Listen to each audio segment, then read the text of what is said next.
അതായത് നമ്മുടെ വീഡിയോസിൽ ഏതെങ്കിലും ഒരു പോർഷൻ, പർട്ടിക്കുലർ ആയിട്ടുള്ള ഒരു പോർഷൻ നമുക്ക് ഫ്രീസ് ചെയ്ത് കാണിക്കണം. അതായത് ഇപ്പോൾ ഒരു ഫിലിമിൻ്റെ എൻഡിങ്ങിലൊക്കെ ആണെങ്കിൽ എൻഡിങ് സ്ക്രീൻ ഒന്ന് ഫ്രീസ് ചെയ്ത് കാണിച്ചിട്ട് അവിടെ നമുക്കൊരു ടൈറ്റിൽ എഴുതണം. ഇതെങ്ങനെ ചെയ്യാനാണ് ഇന്ന് നമ്മൾ നോക്കാൻ പോകുന്നത്. ഇത് ക്യാപ്കട്ടിൽ എങ്ങനെയാണ്, വിൻഡോസ് ക്യാപ്കട്ടിൽ എങ്ങനെയാണ് ചെയ്യുന്നതെന്ന് നമുക്ക് ആദ്യം നോക്കാം.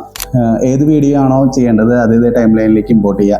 ആ ഇമ്പോർട്ട് ചെയ്ത ശേഷം നമ്മൾ ഇതേ ലെഫ്റ്റ് സൈഡിൽ ഈ ടാബിൽ ഈ വീഡിയോയുടെ പ്രോപ്പർട്ടീസ് ആയിട്ട് കുറച്ച് ഓപ്ഷൻസ് നമുക്ക് ലഭിക്കും. ഇതിലതേ കണ്ടോ, ഫ്രീസ് ഫ്രെയിം എന്ന് പറയുന്ന ഒരു ഓപ്ഷൻ.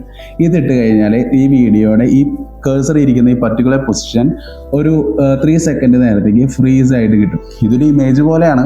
ആ ഇമേജ് നമുക്ക് വേണമെങ്കിൽ ലെങ്ത് കൂട്ടാം, അല്ലെങ്കിൽ കട്ട് ചെയ്തെടുക്കാം, എന്ത് വേണമെങ്കിൽ ചെയ്യാം. ഇത് സാധാരണ ഉപയോഗിക്കുന്നത് ഏതെങ്കിലും ഒരു ട്യൂട്ടോറിയൽ വീഡിയോസിലൊക്കെ ആണെങ്കിൽ ഒരു പർട്ടിക്കുലർ പോർഷൻ ആൾക്കാരെ ഫ്രീസ് ചെയ്തിട്ട് മനസ്സിലാക്കാനായിട്ട് അല്പം നേരത്തേക്ക് ഒന്ന് ഹോൾഡ് ചെയ്യണമെങ്കിൽ ഇത് നമുക്ക് ഉപയോഗിക്കാം. മാത്രമല്ല ഇപ്പോൾ ഒരു ഫിലിമിന്റെ എൻഡിങ്ങിലാണെങ്കിൽ ടൈറ്റിൽ ചെയ്ത് കാണിക്കുന്ന സമയത്ത് വേണമെങ്കിൽ ഇത് ഉപയോഗിക്കാം. ഇനി ഫ്രീസിങ്ങിന് കുറച്ചുകൂടി അഡ്വാൻസ് ആയിട്ട് നോക്കുകയാണെങ്കിൽ ഇതിങ്ങനെ ഞാൻ എറിഞ്ഞ വീഡിയോ ഇത് എയറിൽ ഇങ്ങനെ ഫ്രീസ് ആയിട്ട് നിൽക്കുന്നതാണോ, ഇതെങ്ങനെ ചെയ്യാന്നുള്ളത് ഞാൻ പറഞ്ഞുതരാം മറ്റൊരു വീഡിയോയിൽ. ഇത് ആൻഡ്രോയിഡിൽ എങ്ങനെയാണ് ചെയ്യണമെന്നുള്ളതും അല്ലെങ്കിൽ അതുപോലെ തന്നെ ഇത് മറ്റൊരു രീതിയിൽ എങ്ങനെയാണ് ചെയ്യാന്നുള്ളത് ഞാൻ എൻ്റെ യൂട്യൂബ് ചാനലിൽ ഇട്ടിട്ടുണ്ട്. ചാനൽ ലിങ്ക് ബയോയിലുണ്ട്. അതുപോലെ തന്നെ നിങ്ങൾ സീരിയസ് ആയിട്ട് എഡിറ്റിംഗ് പഠിക്കാൻ ആഗ്രഹിക്കുന്ന ഒരാളാണെങ്കിൽ നിങ്ങൾക്ക് എൻ്റെ ഇൻസ്റ്റാഗ്രാം ചാനലിൽ ജോയിൻ ചെയ്യാം. അവിടെ കൂടുതൽ വിവരങ്ങൾ ലഭിക്കുന്നതായിരിക്കും.